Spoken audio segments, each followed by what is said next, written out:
Қызылорда облысы Шиелі ауданында мына қазіргі таңда мынау еңбек биржасы арқылы мынау қоғамдық жұмыспен жаңағы қызмет атқарып жатқан кісілер бар. Көше тазалап, мынау дұрыс қой, ел мүддесі үшін деп барлығы жұмыс істеу керек, бір адамдай қалмай. Бірақ енді жұмыс істегенде де мынау әннің естісі болады, ессізі болады деп, мынау жұмыс мынандай болады екен деп, қой көрмеген қой қуалап өлтіреді деген қазақта. Мынау 85 мың айлық, мынау айлықпен қандай жұмыс істеуге болады? 85 мың айлықпен жер аудартып жатыр, шөп шаптырып жатыр, тал ектіріп жатыр, топырақ тасытып жатыр, краскілетіп жатыр, әктетіп жатыр. Мен түсінбей отырмын. 85 мың теңге айлықпенен сондай айлықты аударып комбайнша жұмыс еткізіп жатыр.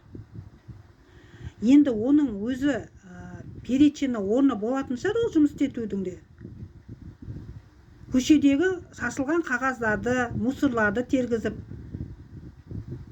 Мынау Жеңсікбаев Ербол деген кісі сізге айтатын, көліктер қайда? Көшені тазалайтын, суаратын көліктеріңіз қайда? Тротуардың жағасын шөткілеп, әкім келген кезде шөткілетіп атасыздар ғой, әкім келген кезде. Өткенде Нәлібаев деген әкім келді Шиеліге.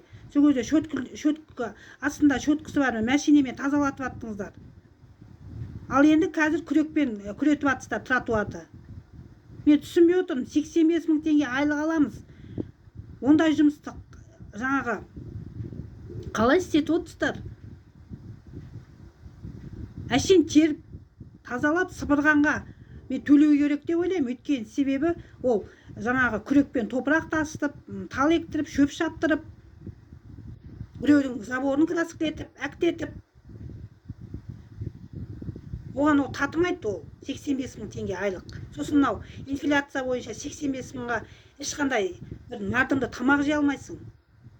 Сонда көп жұмыс істейді, сонда аз айлық ала ма? Сіздердің ойларыңызша жерлерде мынау шашал десе бас алып отқан басшылар көп, мынау Шиелі ауданында. Осыны заң аясында еңбек инспекциясының назарына ұсынамын. Еңбек қорғау департаментінің.